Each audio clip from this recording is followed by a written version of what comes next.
Un solo hombre jamás perdió una batalla naval, ni una, en toda su vida. Mientras otros almirantes coleccionaban derrotas, este español invicto convirtió el Mediterráneo en su patio de juegos y aterrorizó a los turcos hasta hacerlos temblar solo con escuchar su nombre.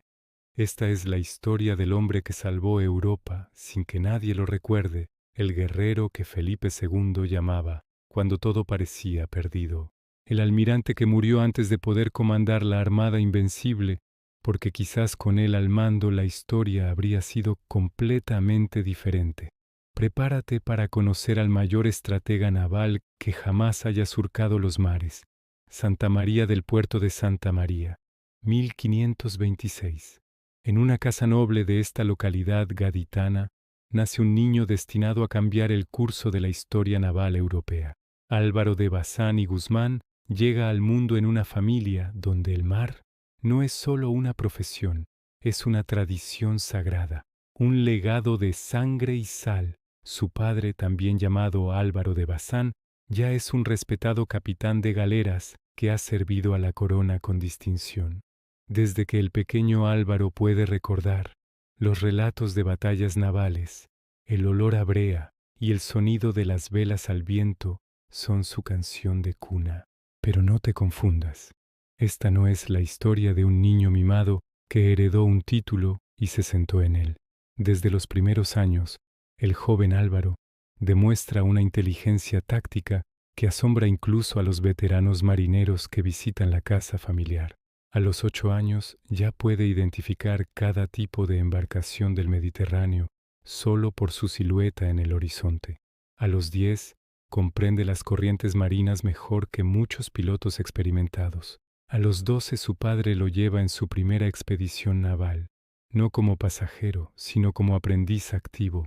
El Mediterráneo de principios del siglo XVI es un polvorín. El Imperio otomano se expande sin piedad. Sus galeras surcan las aguas como lobos hambrientos. Sus corsarios berberiscos atacan las costas cristianas, llevándose miles de cautivos para venderlos como esclavos.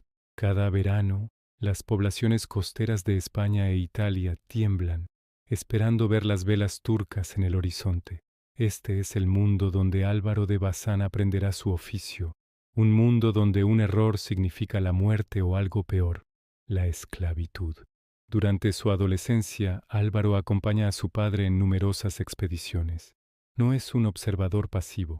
Estudia cada maniobra, cada decisión táctica, cada error y cada victoria. Observa cómo los vientos cambian, cómo las corrientes pueden convertir una persecución en una trampa, cómo la posición del sol puede cegar a un enemigo o revelarlo, pero sobre todo, aprende algo que lo diferenciará de todos sus contemporáneos. Aprende a pensar como sus enemigos. Mientras otros comandantes cristianos desprecian a los turcos y berberiscos considerándolos simples bárbaros, el joven Álvaro estudia sus tácticas con respeto y fascinación. Comprende que Barbarroja no conquistó el Mediterráneo por suerte, sino por genialidad estratégica. Entiende que Dragut no es solo un pirata sanguinario, sino un maestro de la guerra de corso. Esta actitud, ver al enemigo como un adversario digno de ser estudiado en lugar de simplemente odiado, se convertirá en su mayor ventaja. A los 20 años, Álvaro de Bazán ya ha participado en más acciones navales que muchos capitanes veteranos. Ha sentido el impacto de las balas de cañón contra el casco de su galera. Ha escuchado los gritos de los hombres en combate, cuerpo a cuerpo cuando las naves se abordan. Ha visto el mar teñirse de rojo con la sangre de amigos y enemigos.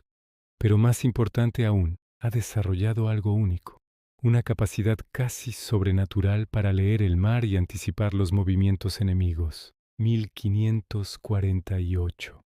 Carlos V, el emperador más poderoso de la cristiandad, organiza una expedición contra los turcos. El joven Álvaro, ahora con 22 años, participa en esta campaña bajo el mando de su padre. Es aquí donde los altos mandos empiezan a notar algo especial en este joven oficial. Durante una escaramuza contra galeras otomanas cerca de las costas de Argelia, Álvaro propone una maniobra táctica que parece suicida: dividir la flota y utilizar la corriente para rodear al enemigo desde dos flancos simultáneamente.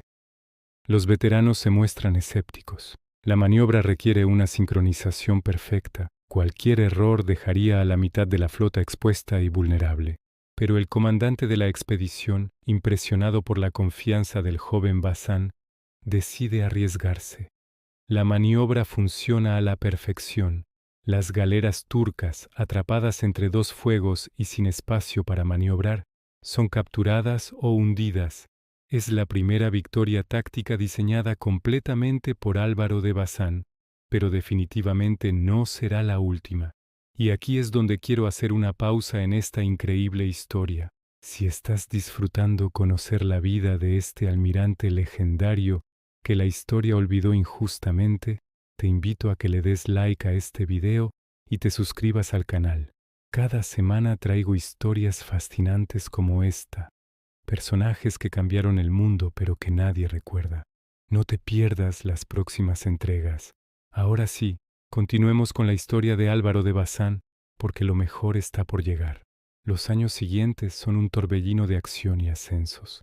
Álvaro se gana rápidamente la reputación de ser un comandante audaz, pero no temerario, valiente, pero no imprudente. Sus hombres lo adoran porque nunca los envía a una misión que él mismo no esté dispuesto a liderar. Los nobles lo respetan porque, a pesar de su juventud, demuestra un conocimiento táctico superior al de muchos almirantes con décadas de experiencia. En 1554 muere su padre, el primer Álvaro de Bazán. Es un golpe devastador para el joven capitán, quien no solo pierde a su padre, sino también a su mentor más importante. Pero el dolor se transforma en determinación. Álvaro jura continuar el legado familiar y superarlo. Hereda el título y las responsabilidades de su padre, convirtiéndose en capitán general de las galeras de España, un puesto que normalmente se reserva para hombres mucho mayores y con más experiencia política. Algunos en la corte murmuran que es demasiado joven, demasiado impetuoso. Felipe II, quien acaba de ascender al trono tras la abdicación de su padre Carlos V, tiene sus propias dudas, pero Álvaro no necesita mucho tiempo para demostrar su valía. En su primera acción importante como capitán general, intercepta una flota de corsarios berberiscos que intentaba atacar la costa valenciana. En lugar de simplemente repelerlos, Álvaro planea una trampa elaborada. Ordena a algunas de sus galeras que finjan retirarse, atrayendo a los berberiscos hacia aguas donde el resto de su flota espera escondida tras un cabo. Los corsarios, confiados por su aparente victoria, caen directamente en la emboscada. En menos de 2 horas, Álvaro captura 12 galeras enemigas, libera a más de 300 cautivos cristianos y captura a varios comandantes berberiscos importantes. Felipe II recibe la noticia con una mezcla de sorpresa y satisfacción.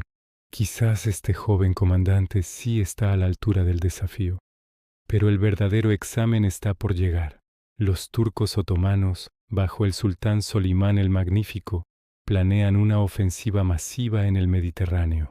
Su objetivo es claro y aterrador: conquistar Italia, destruir el poder naval español y eventualmente invadir la propia España.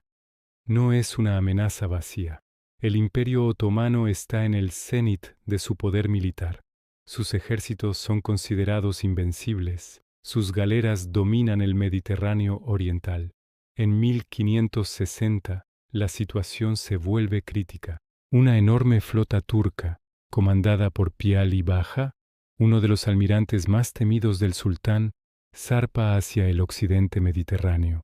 Su primera parada, la isla de Yerba, frente a las costas de Túnez, donde una flota cristiana comandada por el duque de Medinaceli ha establecido una base de operaciones.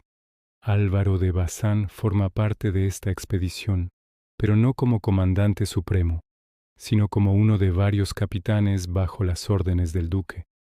Desde el principio, Álvaro advierte que algo está mal. La posición de la flota cristiana es vulnerable, demasiado cerca de la costa, con pocas rutas de escape en caso de ataque sorpresa. propone reorganizar las defensas y establecer vigías más adelantados en el mar. Pero el duque de Medinaceli, un noble de alta alcurnia pero experiencia naval limitada, desestima sus preocupaciones. Después de todo, razona el duque, los turcos están a cientos de millas de distancia, y sus espías no han reportado ningún movimiento importante. Los espías están equivocados o han sido engañados. Una mañana de mayo, el vigía de la torre más alta grita la alarma. Velas enemigas en el horizonte. No son unas pocas, son más de 100 galeras turcas avanzando en perfecta formación.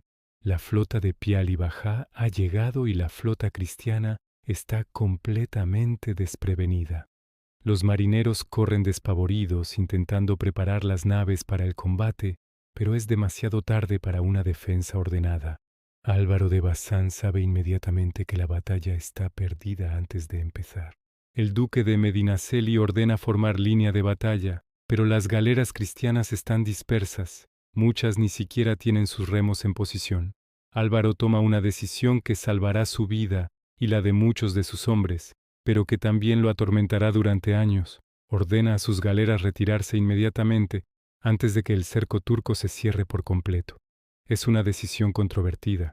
Algunos lo llamarán cobardía, otros traición. Pero Álvaro entiende un principio fundamental de la guerra naval, que muchos de sus contemporáneos ignoran. Una flota destruida no puede proteger a nadie. Una retirada táctica hoy permite combatir mañana. Sus galeras escapan justo a tiempo, deslizándose entre los huecos de la formación turca mientras ésta se centra en las naves que permanecen atrapadas cerca de la costa. La batalla de Yerba es una masacre absoluta. Los turcos destruyen o capturan casi toda la flota cristiana. Miles de marineros mueren o son capturados. El duque de Medinaceli apenas escapa con vida. Es la peor derrota naval cristiana en décadas, un desastre comparable a las peores derrotas terrestres contra los otomanos. El prestigio naval español queda por los suelos, la moral de la cristiandad se desploma. Pero Álvaro de Bazán regresa a España con sus galeras y sus hombres intactos. Algunos nobles exigen su cabeza, acusándolo de abandonar a sus compañeros. Sin embargo, Felipe II es más astuto que eso. El rey comprende que Álvaro hizo lo único sensato en una situación imposible.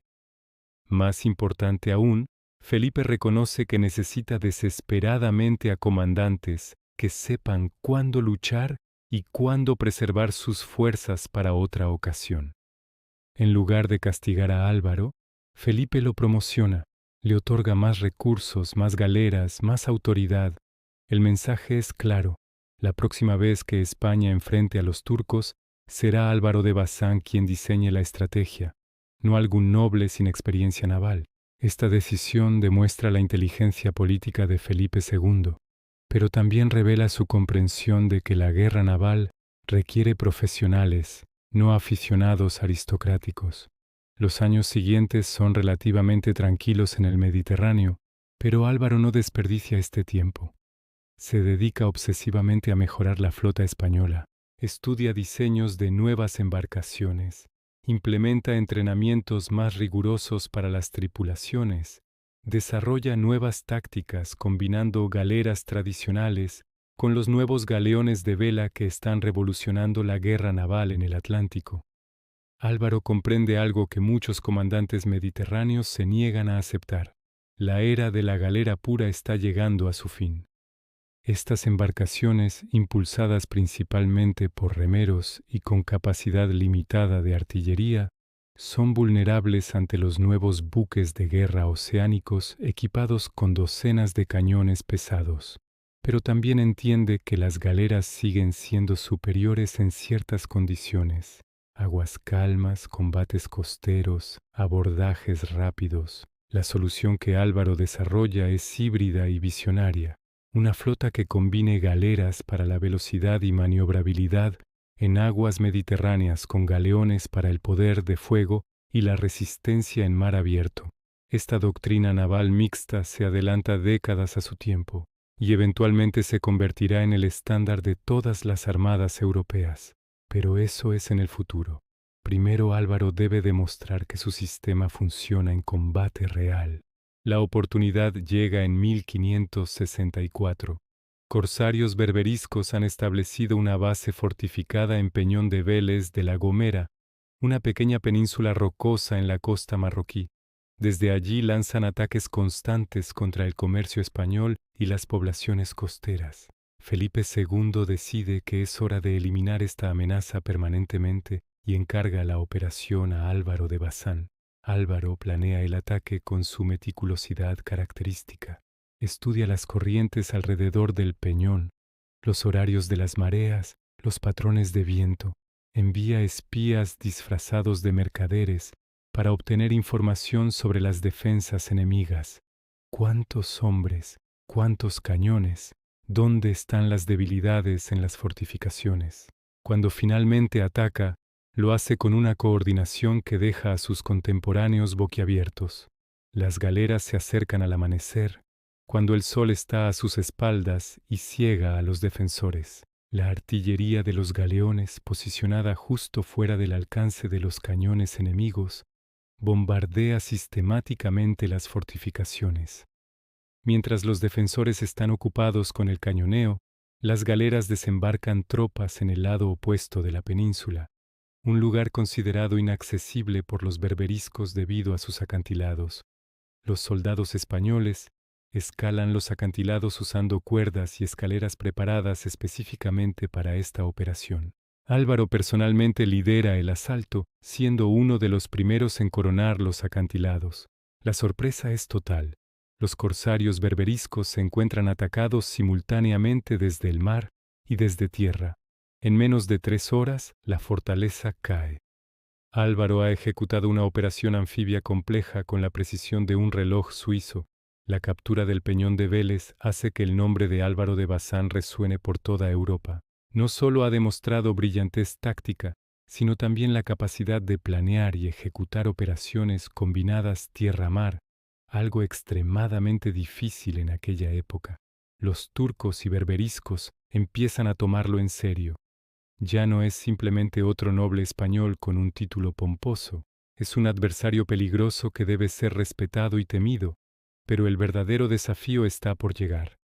En 1568, una rebelión morisca estalla en las Alpujarras, las montañas al sur de Granada. Los moriscos, musulmanes convertidos forzosamente al cristianismo después de la Reconquista, se alzan en armas desesperados por la persecución religiosa y las condiciones opresivas. La rebelión es brutal, con masacres y atrocidades cometidas por ambos bandos. Para España la rebelión morisca no es solo un problema interno. Los rebeldes reciben apoyo de corsarios berberiscos y potencialmente del Imperio Otomano. Si la rebelión se extiende o si los turcos deciden aprovechar la situación para invadir desde el sur, España podría encontrarse luchando una guerra en 2 frentes en su propio territorio. Felipe II no puede permitir que eso suceda. Álvaro de Bazán recibe órdenes de bloquear la costa sur de España, impidiendo que los refuerzos lleguen a los rebeldes desde el norte de África. Es una tarea monumental. La costa es extensa y regular, llena de calas y bahías perfectas para el contrabando. Los corsarios berberiscos conocen cada rincón de estas aguas, pero Álvaro desarrolla un sistema de patrullas rotativas donde siempre hay galeras españolas vigilando los puntos más probables de desembarco. Durante 2 años, Álvaro mantiene el bloqueo con una eficiencia implacable. Sus galeras interceptan docenas de embarcaciones que intentan llevar armas, provisiones y combatientes a los rebeldes. En varias ocasiones, enfrenta directamente a flotas berberiscas que intentan romper el bloqueo. Cada vez, sus tácticas superiores prevalecen. Utiliza la geografía costera a su favor, atrayendo a los enemigos hacia trampas naturales, donde sus ventajas en velocidad y maniobrabilidad se anulan. Una de estas batallas, frente al Cabo de Gata, se convierte en legendaria. Una flota berberisca de 20 galeras intenta forzar el paso durante una tormenta, apostando que los españoles no se atreverán a salir con ese clima. Están equivocados.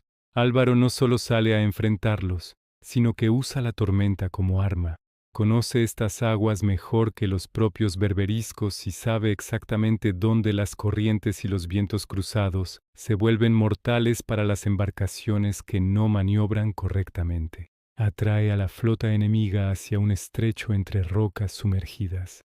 Las galeras berberiscas, luchando contra el viento y las olas, no pueden maniobrar adecuadamente. Varias encallan en las rocas, otras colisionan entre sí. Las galeras de Álvaro, que conocen cada centímetro de esas aguas peligrosas, las rodean y las atacan metódicamente. Al final de la batalla, 15 galeras berberiscas están destruidas o capturadas. Solo 5 logran escapar. Álvaro no ha perdido ni una sola nave. La rebelión morisca finalmente es aplastada en 1570, gracias en gran parte al bloqueo naval que impidió que los rebeldes recibieran el apoyo necesario. Álvaro regresa a su base en Cádiz cubierto de gloria. Felipe II lo recompensa generosamente con tierras, títulos y dinero, pero más importante que las recompensas materiales es el reconocimiento universal de que Álvaro de Bazán es ahora el mejor comandante naval de España y posiblemente de toda la cristiandad. Ese mismo año, el Papa Pío V comienza a organizar una Liga Santa, una coalición de potencias cristianas para enfrentar de una vez por todas la amenaza otomana en el Mediterráneo. Los turcos han conquistado Chipre, una posesión veneciana, con extrema brutalidad. Las historias de las masacres en Nicosia y Famagusta horrorizan a toda Europa. Venecia, desesperada por venganza y por proteger sus restantes posesiones mediterráneas, acepta unirse con España, los estados pontificios y otras potencias menores en una cruzada naval. Don Juan de Austria, el hermanastro del rey Felipe II, es nombrado comandante supremo de la flota de la Liga Santa. Es una elección política, tanto como militar. Don Juan es joven, carismático, ambicioso. Necesita una victoria gloriosa para establecer su reputación. Pero aunque Don Juan será el comandante nominal, todos saben que el verdadero cerebro detrás de la operación será Álvaro de Bazán, quien es nombrado segundo al mando y comandante de la vanguardia. Durante los meses de preparación, Álvaro trabaja incansablemente organizando la flota más grande jamás reunida por la cristiandad. Son más de 200 galeras, 6 galeazas venecianas enormemente armadas, docenas de embarcaciones de transporte y apoyo. Coordinar una fuerza multinacional de esta magnitud es una pesadilla logística. Los venecianos desconfían de los españoles miran con desprecio a los italianos menores. Todos compiten por los mejores puestos en la formación de batalla. Álvaro usa su autoridad, su prestigio y cuando es necesario su temperamento explosivo para mantener la coalición unida. Cuando los comandantes venecianos insisten en tácticas obsoletas, Álvaro los confronta directamente, explicando con paciencia brutal por qué sus ideas llevarán al desastre. Cuando los capitanes españoles se quejan de tener que coordinar con extranjeros, Álvaro les recuerda que el enemigo común es el turco, no sus aliados cristianos. En septiembre de 1571, la flota de la Liga Santa zarpa desde Mesina en Sicilia. Su objetivo: encontrar y destruir la flota otomana comandada por Alí Bajá, el almirante turco considerado invencible después de una serie de victorias aplastantes contra venecianos y españoles en años anteriores. Los turcos tienen aproximadamente el mismo número de galeras que los cristianos, pero su reputación de invencibilidad les da una ventaja psicológica enorme. El 7 de octubre de 1571, las dos flotas se encuentran en el Golfo de Lepanto, frente a las costas de Grecia. Es una de esas raras ocasiones en la historia donde dos fuerzas aproximadamente iguales se enfrentan en condiciones casi perfectas para la batalla naval: mar en calma, visibilidad excelente, espacio amplio para maniobrar. Ambos comandantes saben que esta batalla decidirá el control del Mediterráneo durante décadas. La formación cristiana es una idea de Álvaro de Bazán. Ha organizado la flota en 3 escuadrones principales con una reserva móvil. El centro, comandado por Don Juan de Austria, incluye las poderosas galeazas venecianas cuya artillería pesada actuará como anclas defensivas. Los flancos, comandados por los almirantes Barbarigo y Doria, tienen órdenes de envolver al enemigo si es posible, y la vanguardia, el punto más peligroso de toda la formación, está bajo el mando personal de Álvaro de Bazán. Los turcos, confiados en sus victorias anteriores, avanzan en una formación similar pero más compacta. Ali Bajá planea usar su superioridad en remeros. Galeras turcas son famosas por su velocidad, para romper el centro cristiano antes de que los flancos puedan intervenir. Es una táctica que le ha funcionado repetidamente contra venecianos y españoles separados, pero nunca ha enfrentado a una flota cristiana unificada y nunca ha luchado contra Álvaro de Bazán. La batalla comienza al mediodía. Las galeazas venecianas abren fuego primero. Sus cañones pesados causan estragos en las galeras turcas que intentan pasar. Es la primera sorpresa desagradable para Ali Bajá. Los cristianos tienen mucha más potencia de fuego de la esperada. Las galeras turcas intentan maniobrar alrededor de las galeazas, pero ahí es donde encuentran la vanguardia de Álvaro de Bazán esperándolas. Álvaro no se limita a formar una línea defensiva. En el momento exacto cuando las galeras turcas están más desorganizadas, tratando de evitar el fuego de las galeazas, ordena a su vanguardia avanzar rápidamente y dividir la formación enemiga. Es una maniobra arriesgada que requiere un timing perfecto. Demasiado pronto y sus galeras quedarían aisladas y destruidas. Demasiado tarde y la oportunidad se perdería. El timing es perfecto.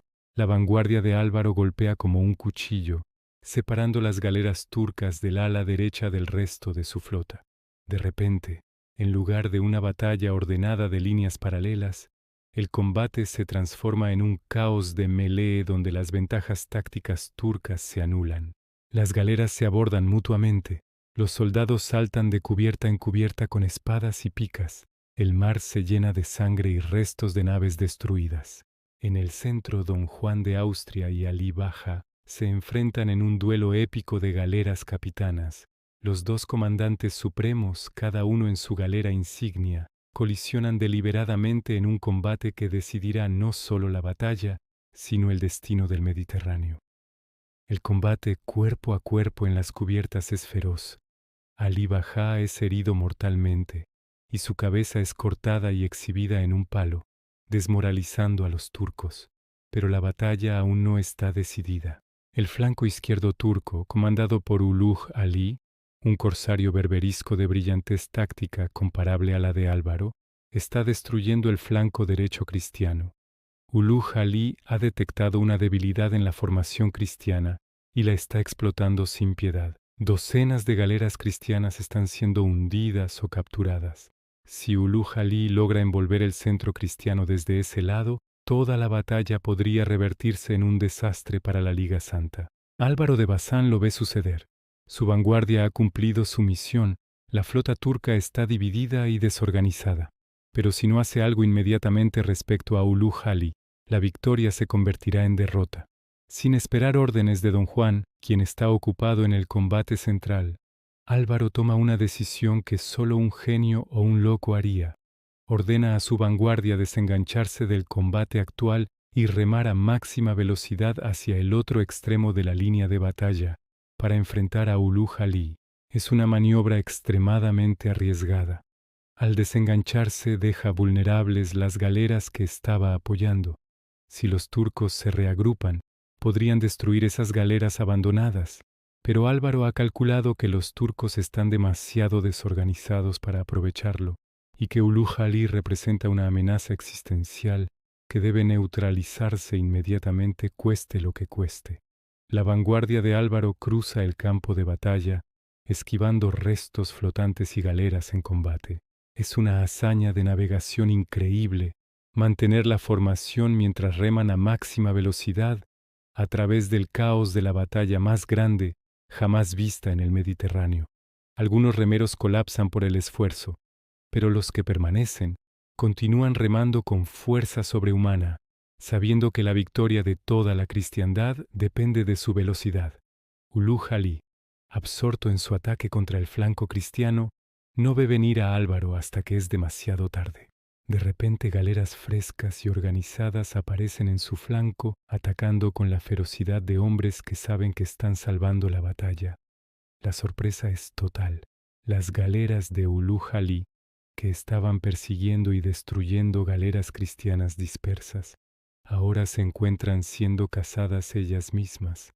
Ulugh Ali es un superviviente experto. Reconoce inmediatamente que su ventaja ha desaparecido y que si se queda, su flota será aniquilada. Ordena una retirada de emergencia. Algunas de sus galeras logran escapar, pero muchas son alcanzadas y destruidas o capturadas por la vanguardia de Álvaro. El ataque que amenazaba con revertir toda la batalla cristiana se transforma en una derrota para los turcos, con Ali Bajá muerto en el centro, su flota dividida por la maniobra inicial de Álvaro, y Ulugh Ali en retirada.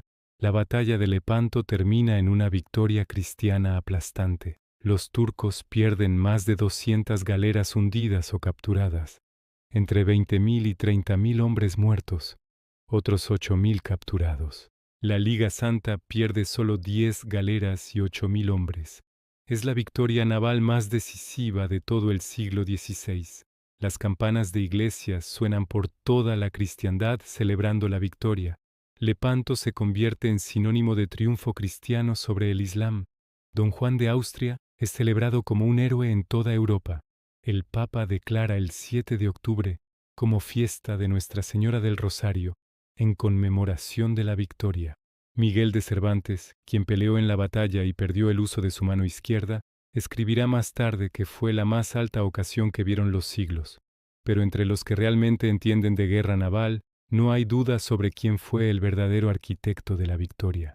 La formación táctica que dividió a los turcos, la maniobra decisiva que salvó el flanco cristiano, la coordinación de una flota multinacional en el caos del combate, todo eso lleva la firma de Álvaro de Bazán. Don Juan recibe la gloria pública, pero Álvaro gana algo más valioso, el respeto universal de todos los comandantes navales de Europa, amigos y enemigos por igual. Ulugh Ali, el único comandante turco que escapa de Lepanto, dirá más tarde a sus compañeros: «No nos derrotó don Juan de Austria, nos derrotó ese demonio español de Bazán, ese hombre ve batallas que aún no han sucedido». Después de Lepanto, muchos esperan que la Liga Santa presione su ventaja y lance una campaña para expulsar a los turcos del Mediterráneo oriental. Álvaro de Bazán urge exactamente eso. Argumenta que los turcos están desmoralizados, su flota destruida, sus mejores comandantes muertos o desacreditados. Es el momento perfecto para atacar sus bases en Grecia y quizás incluso amenazar Constantinopla. Pero la política arruina la estrategia.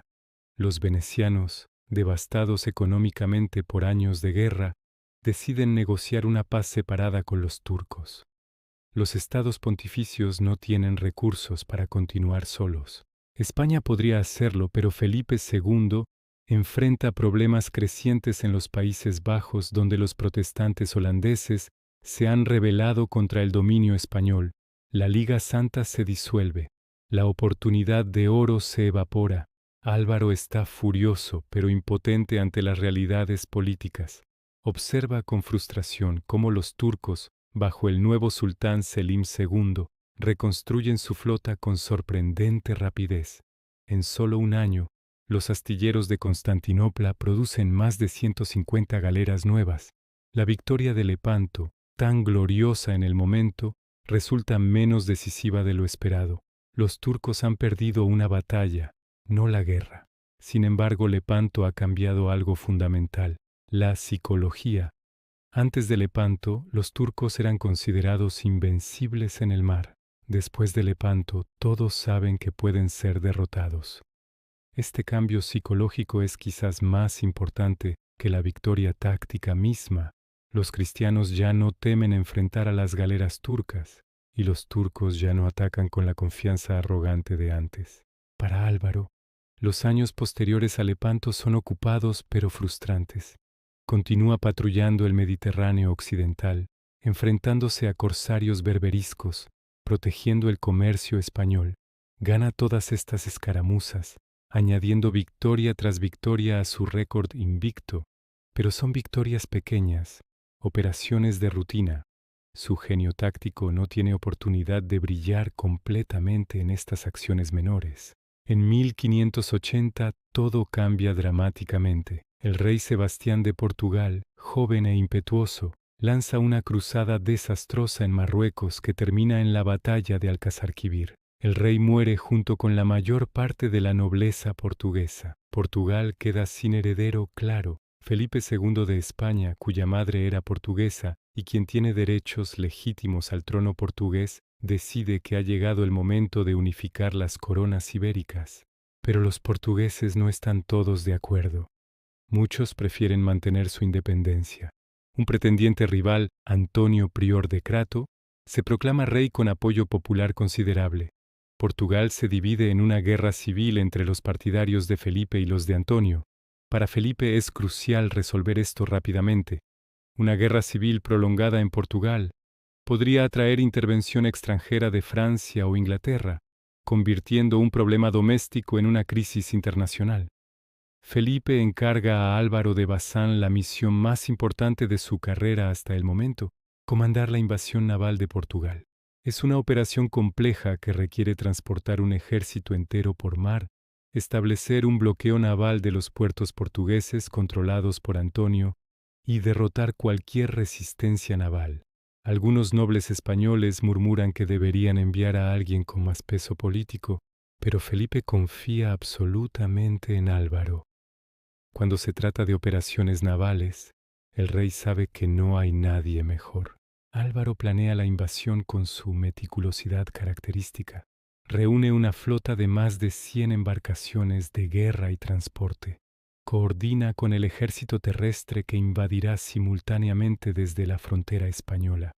Estudia los puertos portugueses, sus defensas, las corrientes y mareas. Identifica exactamente dónde y cuándo desembarcar para maximizar la sorpresa y minimizar las bajas. En junio de 1580, la armada de Álvaro zarpa hacia la costa portuguesa. Antonio Prior de Crato ha reunido una flota defensiva considerable, incluyendo algunas de las mejores galeras portuguesas y varios barcos mercantes armados apresuradamente. Los partidarios de Antonio confían en que pueden resistir en el mar.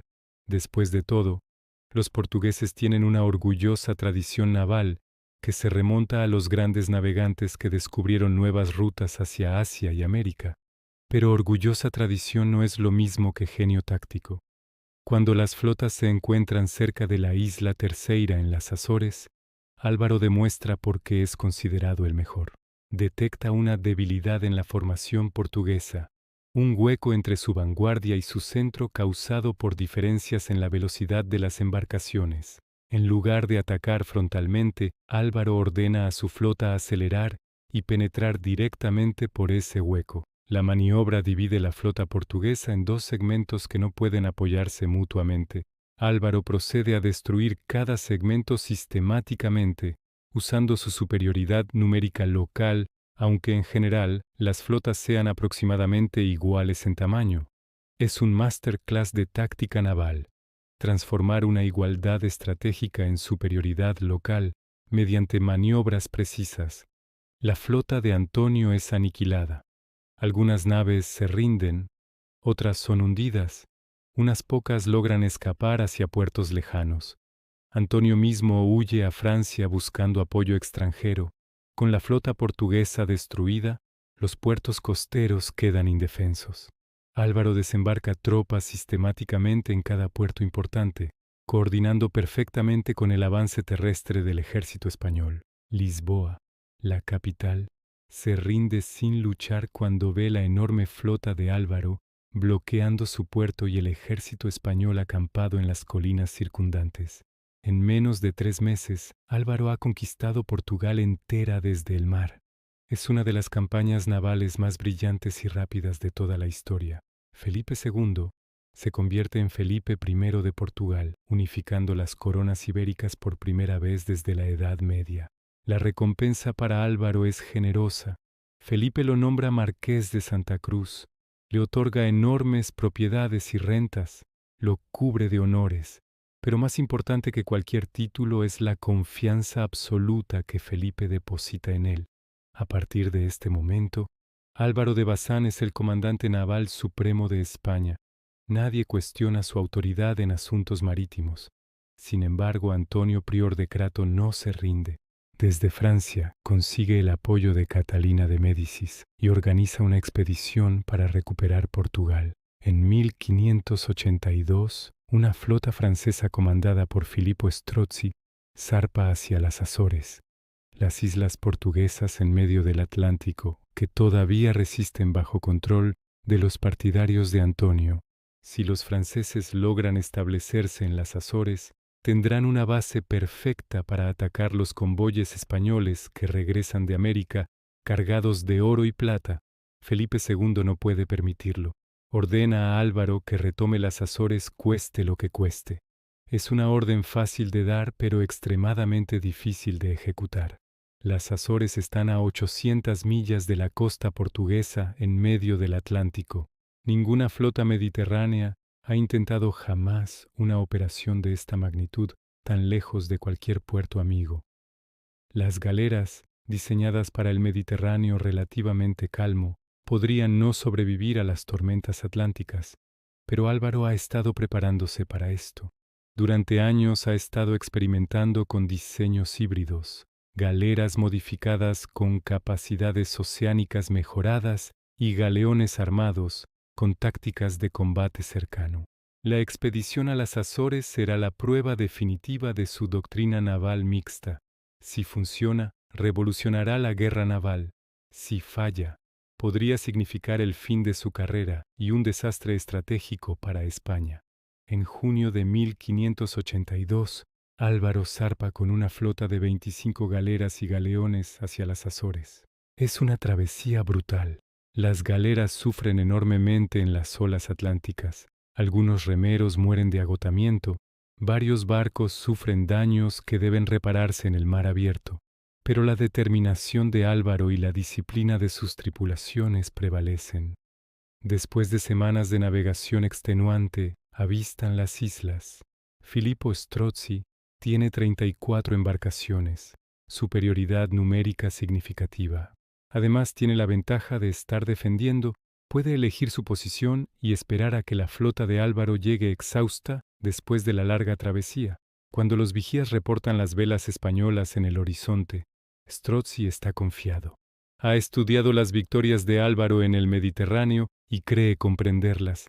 Piensa que Álvaro es brillante en aguas calmas y espacios confinados, pero aquí en el Atlántico abierto, las reglas son diferentes. Strozzi está a punto de aprender una lección brutal. El genio táctico trasciende el terreno. La batalla de la Isla Terceira, también conocida como la batalla de Punta Delgada, comienza el 25 de julio de 1582. Álvaro, en lugar de atacar directamente a pesar de su inferioridad numérica, utiliza las corrientes atlánticas de manera que Strozzi nunca imaginó posible. Posiciona su flota de manera que el sol y el viento están a su favor.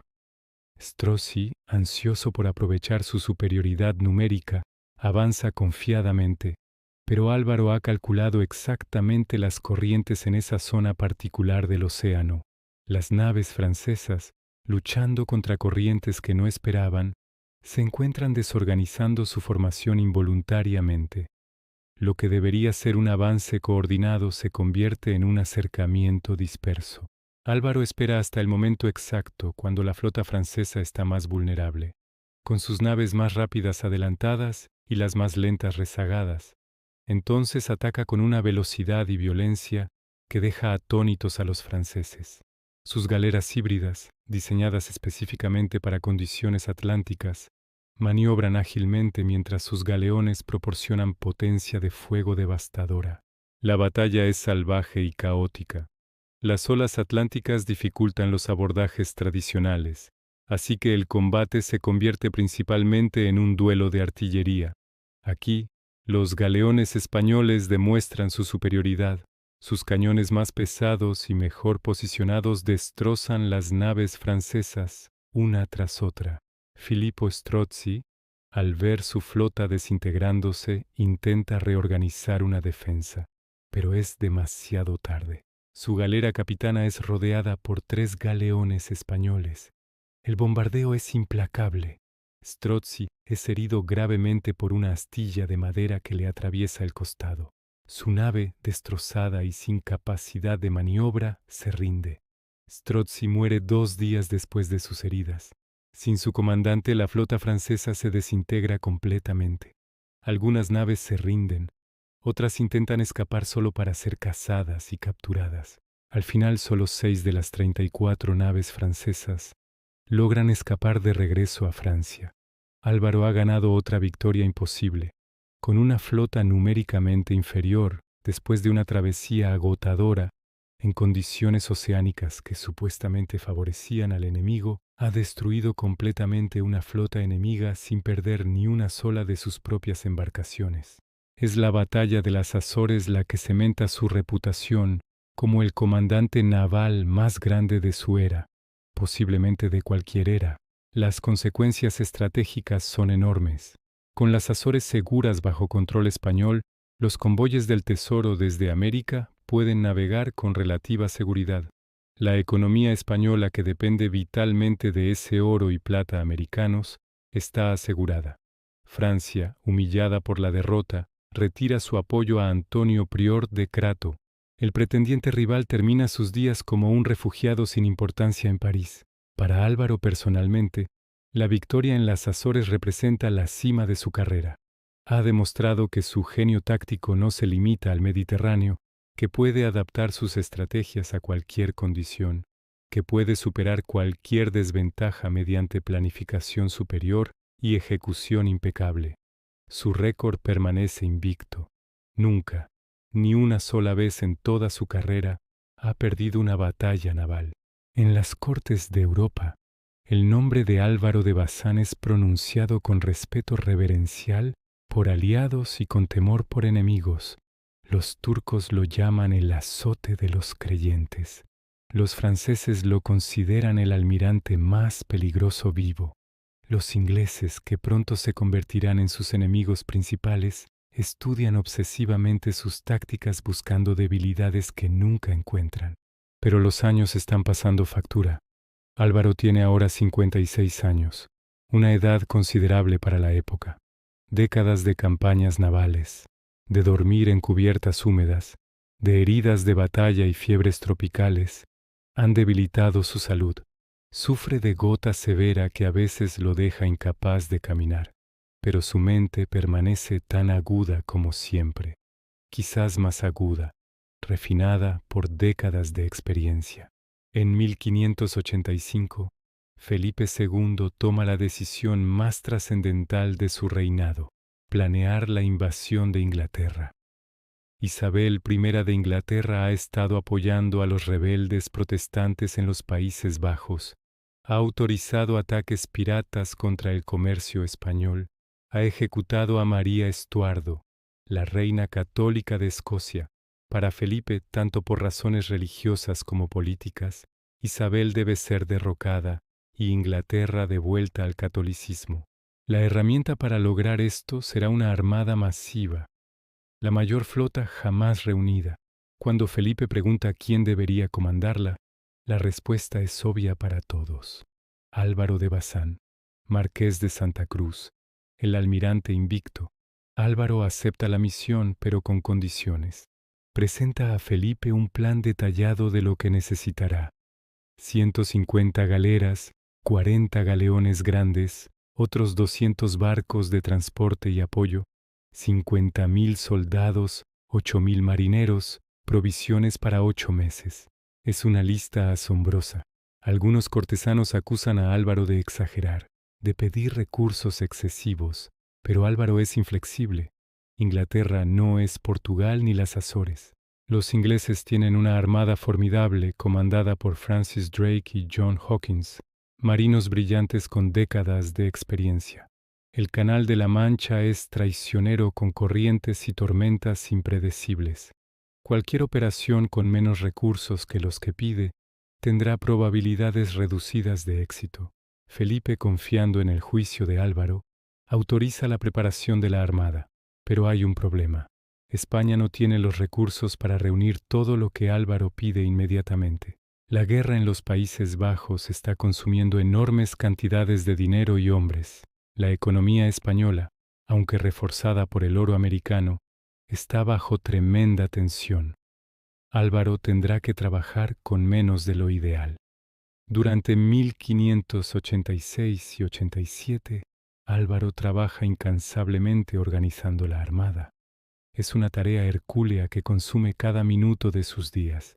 Debe coordinar astilleros en diferentes puertos, asegurar provisiones de toda España, reclutar y entrenar tripulaciones, diseñar nuevas tácticas para combate en el Canal de la Mancha. Su salud se deteriora visiblemente bajo el estrés, pero se niega a delegar o descansar. En abril de 1587, Francis Drake ejecuta un ataque audaz contra el puerto de Cádiz, donde parte de la Armada española está siendo preparada. En una operación relámpago, Drake destruye o daña más de 30 embarcaciones y enormes cantidades de provisiones.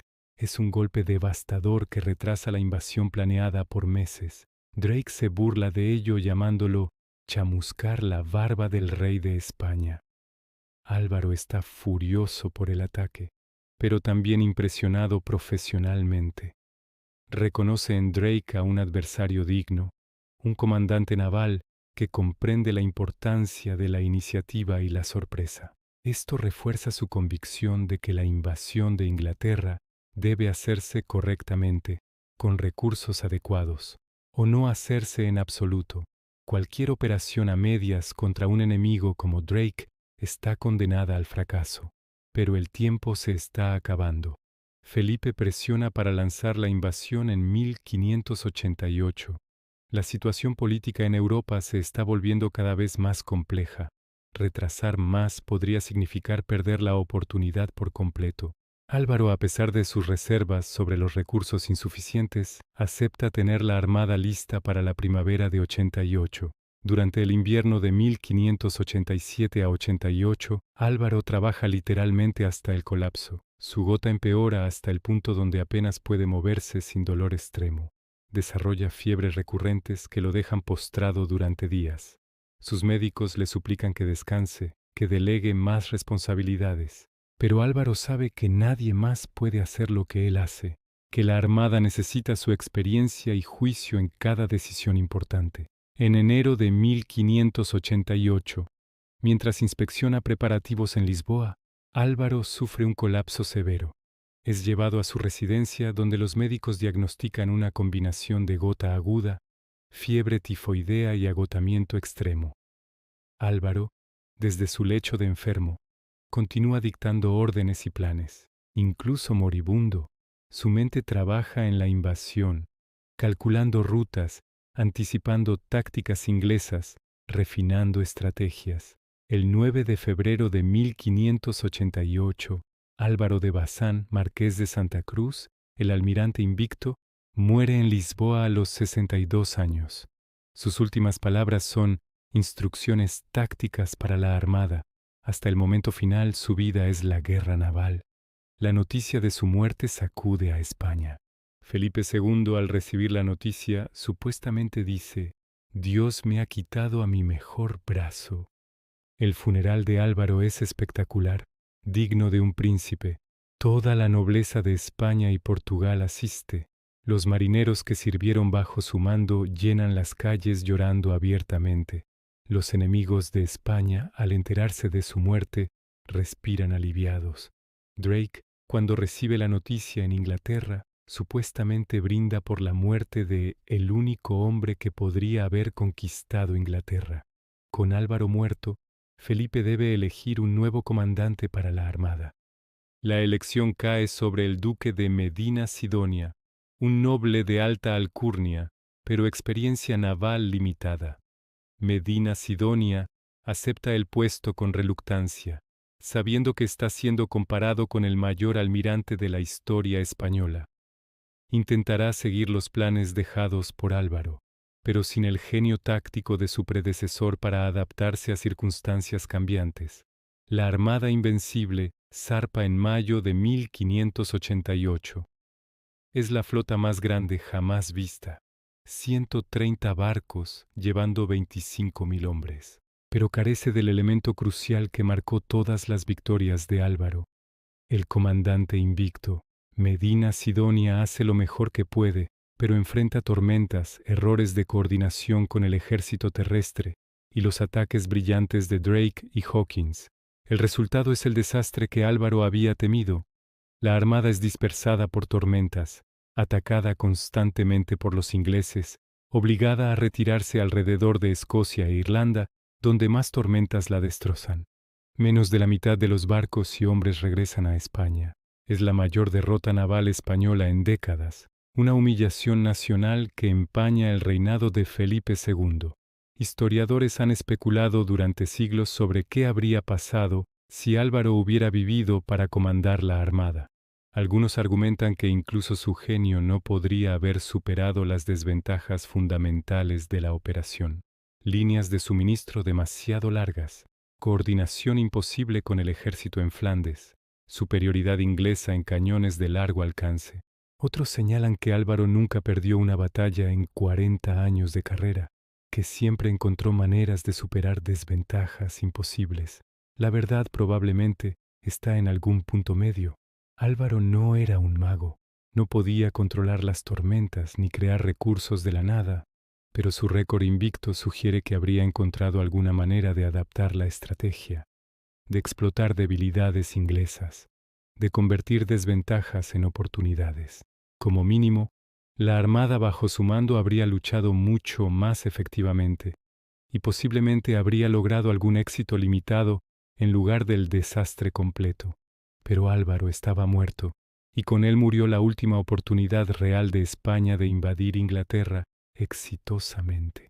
Los años siguientes verían el declive gradual del poder naval español mientras Inglaterra ascendía. La Armada Invencible no solo fue una derrota militar, fue un punto de inflexión histórico que marcó el comienzo del fin de la hegemonía española en los mares. Lo irónico y trágico es que Álvaro de Bazán, quien ganó todas sus batallas, es recordado principalmente en conexión con la única gran derrota naval española del período, una derrota que ocurrió después de su muerte, y que probablemente habría evitado si hubiera vivido. Es recordado como el hombre que debería haber comandado la Armada Invencible, definido por lo que no hizo, en lugar de por sus extraordinarios logros reales. Y esos logros son asombrosos. En 40 años de carrera naval, Álvaro nunca perdió una batalla. Ni una. Ganó en el Mediterráneo contra turcos y berberiscos. Ganó en el Atlántico contra franceses. Ganó batallas navales puras, operaciones anfibias complejas, bloqueos prolongados. Ganó cuando tenía superioridad numérica y cuando estaba en inferioridad. Ganó en aguas calmas y en tormentas. Ganó con galeras, con galeones, con flotas mixtas. Más allá de las victorias individuales, Álvaro revolucionó la guerra naval. Fue uno de los primeros en comprender que las galeras mediterráneas tradicionales estaban volviéndose obsoletas y que el futuro pertenecía a los galeones oceánicos.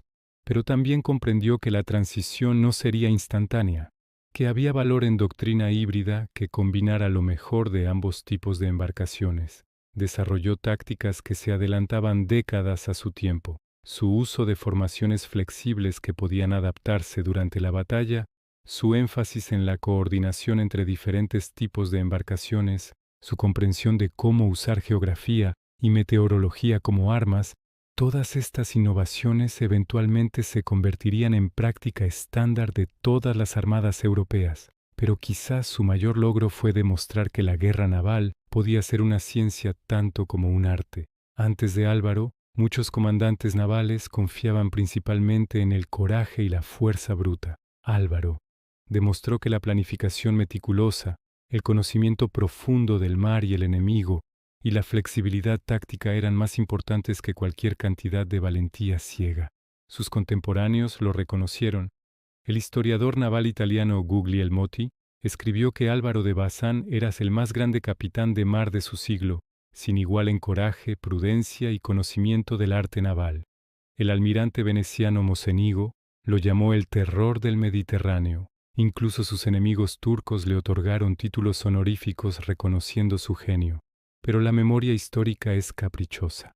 Mientras otros comandantes menores son celebrados en libros y películas, Álvaro de Bazán permanece en relativa obscuridad fuera de España.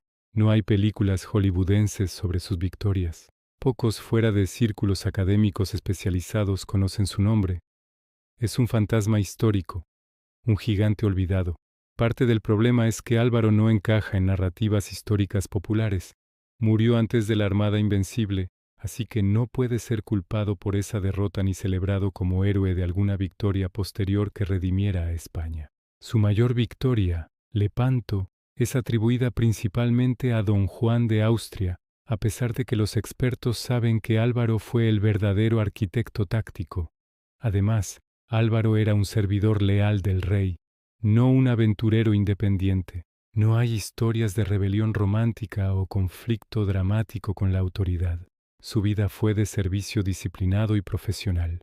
En una época donde valoramos la individualidad rebelde, un soldado perfectamente leal parece menos interesante, aunque sus logros fueran extraordinarios.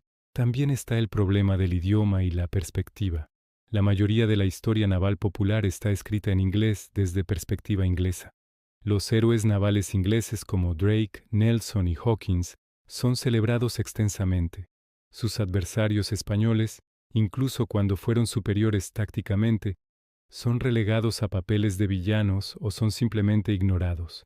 Pero para aquellos que estudian seriamente historia naval, Álvaro de Bazán ocupa un lugar especial.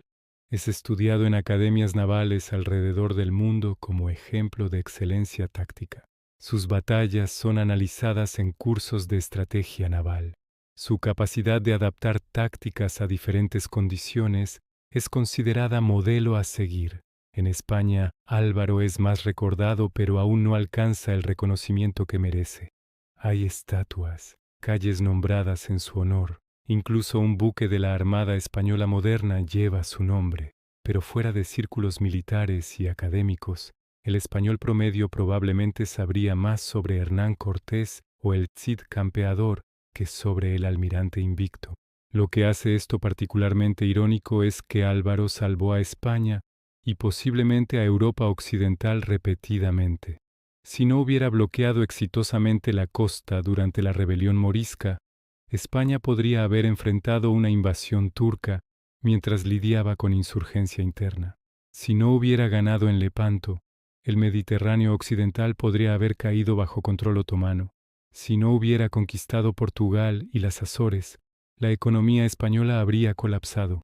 Cada una de estas victorias tuvo consecuencias históricas enormes que se extienden hasta el presente. El mundo moderno fue moldeado en parte por las victorias navales de un hombre cuyo nombre la mayoría de la gente no reconocería.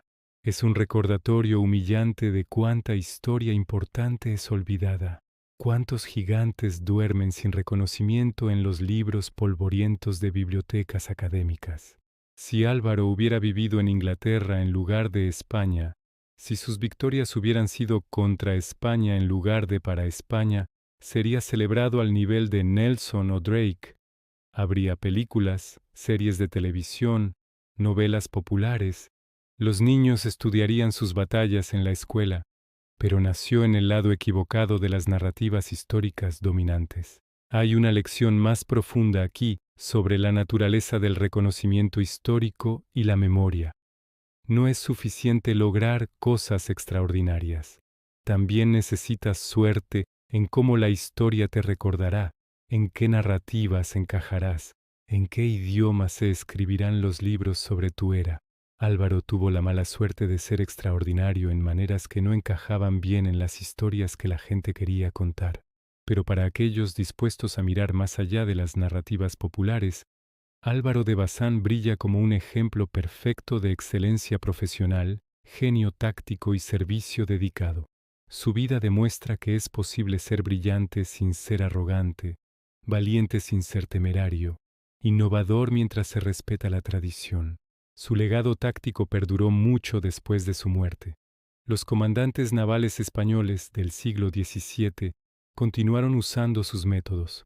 Sus escritos sobre táctica naval, desafortunadamente en su mayoría perdidos o no publicados, fueron estudiados por generaciones de oficiales. Las innovaciones que introdujo en diseño de embarcaciones y organización de flotas se convirtieron en estándar. Incluso los ingleses, después de derrotar la Armada Invencible, estudiaron los métodos de Álvaro. Reconocieron que la Armada española había sido formidable a pesar de su derrota, y esa formidabilidad venía de décadas de desarrollo bajo la guía de Álvaro. Los galeones españoles que lucharon en 1588 fueron diseñados o mejorados según especificaciones de Álvaro. En sus últimos años, Álvaro desarrolló planes para una academia naval formal donde oficiales jóvenes pudieran ser entrenados sistemáticamente. La academia no se estableció durante su vida, pero la idea eventualmente fructificó. Las academias navales modernas en España y otros países deben parte de su existencia a la visión de Álvaro de profesionalizar completamente la guerra naval. Personalmente, Álvaro era un hombre complejo que contradecía muchos estereotipos de su época.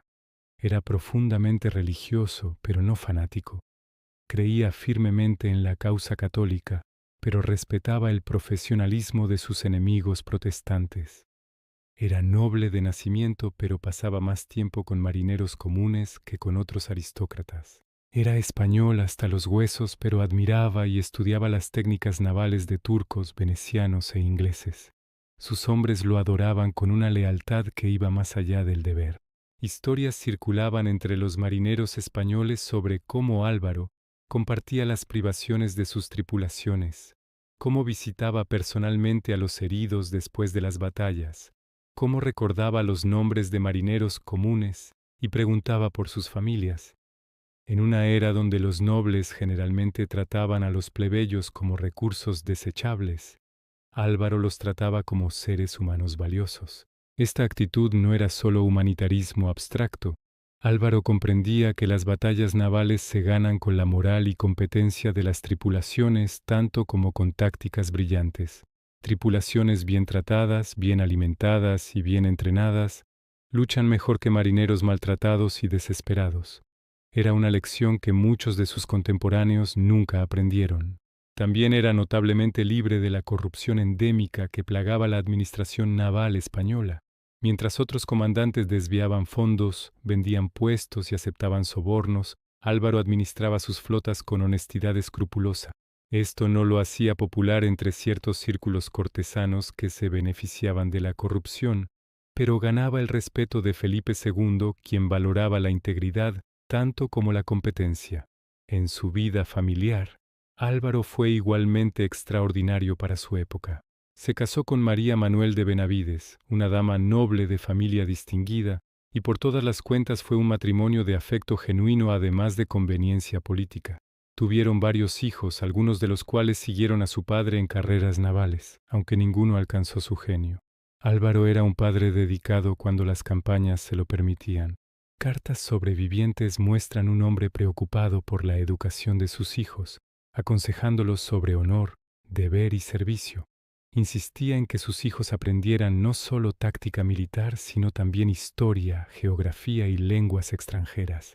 La educación, creía Álvaro, era tan importante como el linaje para un verdadero noble. Su hogar en el puerto de Santa María era famoso por su biblioteca, una de las mejores colecciones privadas de textos navales en toda Europa. Álvaro coleccionaba libros obsesivamente, manuales de navegación portugueses, tratados de táctica naval venecianos, incluso textos turcos traducidos sobre guerra en el mar. Estudiaba constantemente, siempre buscando mejorar su arte. Esta sed de conocimiento lo diferenciaba radicalmente de muchos nobles militares de su época que consideraban que el estudio detallado estaba por debajo de su dignidad aristocrática. Para ellos, la guerra era cuestión de coraje y honor, no de conocimiento técnico. Álvaro sabía mejor. Comprendía que el coraje sin conocimiento es solo una manera más rápida de morir. Sus cuadernos de notas, algunos de los cuales sobreviven en archivos españoles, revelan una mente constantemente analizando, calculando, planificando. Hay bocetos de formaciones navales, cálculos de velocidades de corrientes, notas sobre patrones de viento estacionales, análisis de tácticas enemigas. Es el trabajo de un científico tanto como de un guerrero. En sus interacciones con otros comandantes, Álvaro podía ser duro pero siempre justo. No toleraba la incompetencia, especialmente cuando esa incompetencia costaba vidas de marineros. Varios nobles con conexiones políticas pero habilidades navales deficientes fueron relevados de sus mandos por Álvaro, causándole enemigos en la corte. Pero Felipe II consistentemente respaldaba las decisiones de Álvaro, porque los resultados hablaban por sí mismos. Con subordinados competentes, Álvaro era generoso con el crédito y las recompensas. Después de batallas exitosas, hacía un punto de mencionar específicamente a los capitanes que habían ejecutado bien sus órdenes. Distribuía premios en dinero y promovía a oficiales basándose en mérito en lugar de conexiones. Esta meritocracia era revolucionaria para la época y creaba una cultura de excelencia en las flotas bajo su mando. Hacia el final de su vida, cuando la enfermedad lo estaba consumiendo, Álvaro mostró una dignidad estoica que impresionó incluso a sus críticos. Se negó a retirarse a pesar del dolor severo, insistiendo en que España necesitaba su experiencia para la campaña de Inglaterra. Cuando ya no podía caminar, se hacía llevar en una silla para continuar supervisando los preparativos. Sus últimas semanas fueron un testimonio de su dedicación absoluta. Desde su lecho de muerte en Lisboa, continuó dictando órdenes, revisando planes, resolviendo problemas logísticos. Visitantes reportaban que incluso delirando con fiebre, Álvaro hablaba de formaciones navales y tácticas de combate. Vivió para la guerra naval y murió sin poder desconectarse de ella. La muerte de Álvaro dejó un vacío que España nunca pudo llenar completamente. Había otros comandantes competentes, ciertamente, pero ninguno combinaba su genio táctico, su experiencia vasta, su capacidad de inspirar a las tripulaciones y su récord inmaculado de victorias. Era literalmente irreemplazable, y su muerte en el momento crítico justo antes de la Armada Invencible fue una catástrofe para España. Medina Sidonia, quien lo reemplazó, era un hombre honorable y hizo su mejor esfuerzo, pero estaba completamente fuera de su profundidad. Las instrucciones detalladas que Álvaro había dejado ayudaron, pero no podían prever todas las contingencias. Cuando la campaña se desvió del plan, como inevitablemente sucede en la guerra, Medina Sidonia careció del genio improvisatorio para adaptarse. Uno no puede evitar preguntarse qué habría hecho Álvaro de manera diferente. Probablemente habría insistido en esperar hasta tener todos los recursos que había solicitado originalmente. Habría rechazado zarpar hasta que las provisiones fueran adecuadas y las tripulaciones completamente entrenadas. Su récord muestra que nunca se apresuraba en operaciones importantes solo porque los políticos estuvieran impacientes. Una vez en el mar, habría adaptado sus tácticas a las condiciones que encontró. Cuando las tormentas dispersaron la armada, habría reorganizado rápidamente en lugar de intentar mantener una formación rígida. Cuando Drake usó brulotes para romper la formación española en Calais, Álvaro probablemente habría anticipado esa táctica y preparado contramedidas. Su genio estaba en anticipar y prepararse para lo que otros no veían venir. Más fundamentalmente, Álvaro podría haber argumentado contra toda la empresa desde el principio, no porque le faltara coraje, sino porque comprendía las realidades logísticas. Invadir Inglaterra requería coordinar fuerzas navales desde España con un ejército en los Países Bajos a través del Canal de la Mancha controlado por los ingleses, todo dependiendo de clima impredecible. Era extremadamente arriesgado incluso con recursos ideales. Pero una vez que el rey decidió, Álvaro habría servido lealmente como siempre. Quizás habría tenido éxito donde Medina Sidonia falló, o quizás incluso su genio habría sido insuficiente contra los desafíos de esa campaña imposible. Nunca lo sabremos, y esa incertidumbre es parte de la tragedia. Lo que sí sabemos es que la muerte de Álvaro marcó el fin de una era para España. Después de él, la Armada española nunca recuperó completamente su prestigio. Continuó siendo una fuerza formidable durante décadas, pero el aura de invencibilidad se había ido. Los ingleses, envalentonados por su victoria contra la Armada Invencible, se volvieron cada vez más audaces en sus desafíos al poder español. En las décadas siguientes, España enfrentaría nuevos desafíos navales de los holandeses, que desarrollaron su propia armada poderosa. La guerra naval evolucionaría rápidamente, con los galeones de vela reemplazando completamente a las galeras en importancia estratégica.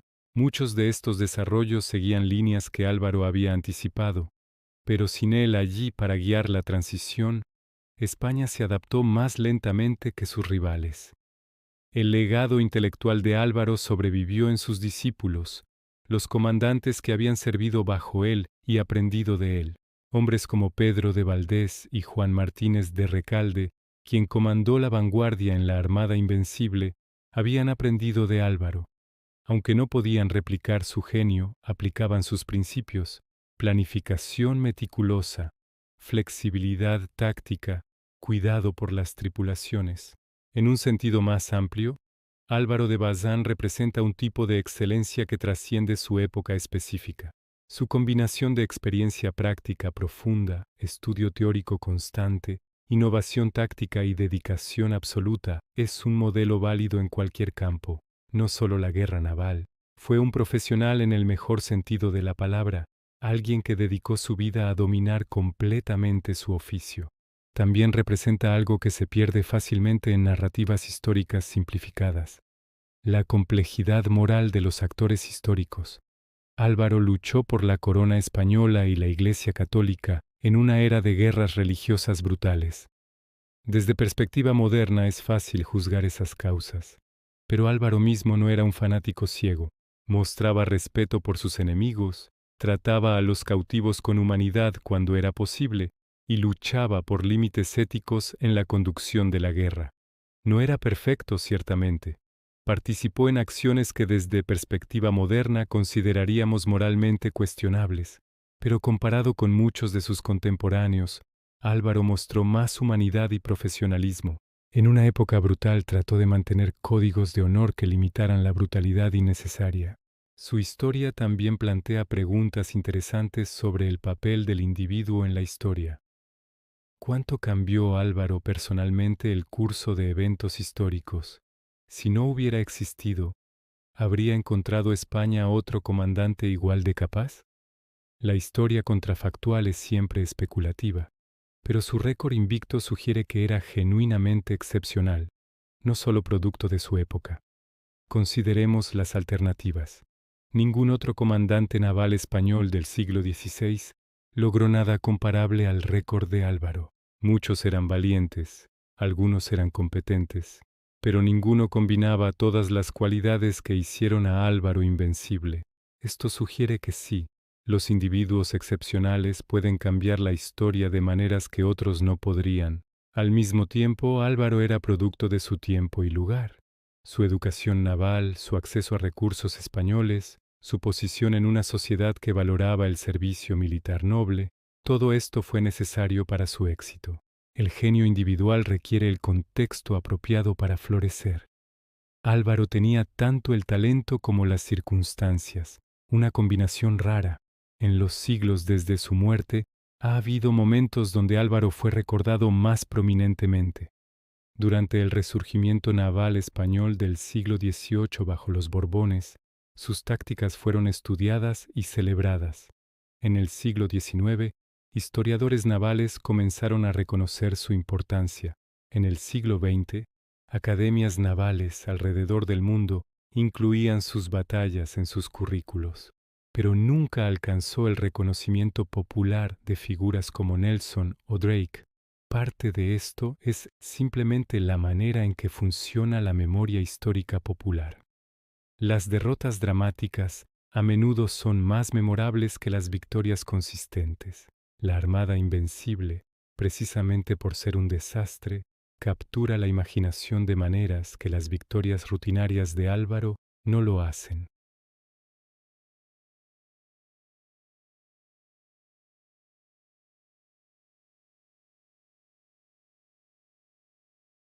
La historia naval popular en inglés naturalmente enfatiza héroes navales ingleses. La historia en español celebra a Álvaro Más, pero España ya no domina las narrativas históricas globales, como lo hizo una vez.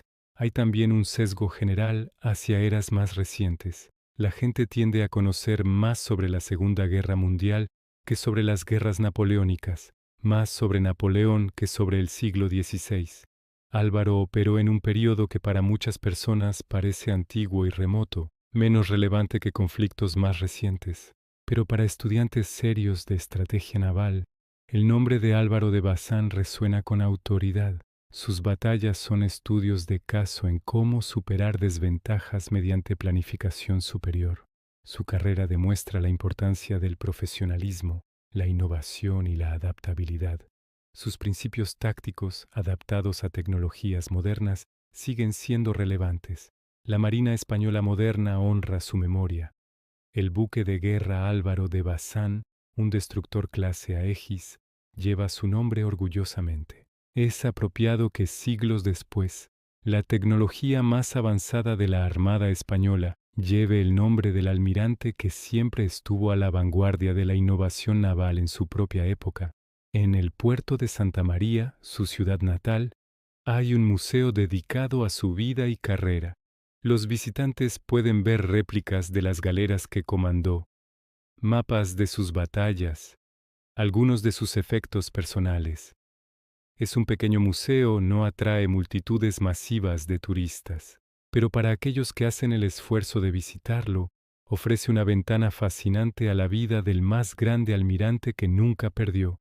Quizás el mayor tributo a Álvaro no viene de estatuas o museos, sino del respeto persistente entre profesionales navales. Cuando almirantes modernos discuten tácticas navales, el nombre de Álvaro de Bazán emerge naturalmente en las conversaciones. Cuando se enseña historia naval en academias militares, sus batallas son casos de estudio obligatorios. Entre aquellos que realmente entienden el mar y la guerra naval, su reputación permanece intacta. Esto plantea una pregunta final. ¿Importa que el público general no conozca su nombre? Los logros de Álvaro sucedieron, cambiaron la historia, afectaron el desarrollo de Europa y el mundo. El hecho de que millones de personas no sepan su nombre no disminuye la realidad de lo que logró. Quizás el reconocimiento público es menos importante que el impacto real. Por otro lado, hay valor en recordar a las grandes figuras del pasado, no solo por respeto a ellos, sino porque sus vidas ofrecen lecciones e inspiración. La historia de Álvaro enseña sobre la importancia de la excelencia profesional, el valor del estudio constante, la necesidad de innovación, la posibilidad de mantener principios éticos incluso en circunstancias brutales. Estas son lecciones que trascienden la guerra naval. Su historia también es un recordatorio de cuánto de la historia es olvidado u oscurecido. Por cada héroe famoso hay docenas de figuras igual de importantes cuyos nombres se perdieron. La historia popular es solo una fracción pequeña de la historia real. Cada era tiene sus Álvaros de Bazán, personas que cambiaron el mundo pero cuyos nombres nunca se volvieron famosos. Esto debería hacernos más humildes sobre nuestro propio conocimiento histórico. Lo que creemos saber sobre el pasado es una narrativa simplificada y sesgada. Las historias reales son infinitamente más complejas, llenas de figuras fascinantes que nunca conoceremos. Álvaro al menos dejó suficientes registros que podemos reconstruir su historia. ¿Cuántos otros genios similares vivieron y murieron sin dejar rastro? En el análisis final, Álvaro de Bazán fue un hombre que alcanzó la excelencia suprema en su campo elegido. Durante 4 décadas dominó el arte de la guerra naval de maneras que ningún contemporáneo podía igualar. Ganó cada batalla que luchó, salvó a su país repetidamente, innovó tácticas que cambiarían la guerra naval para siempre.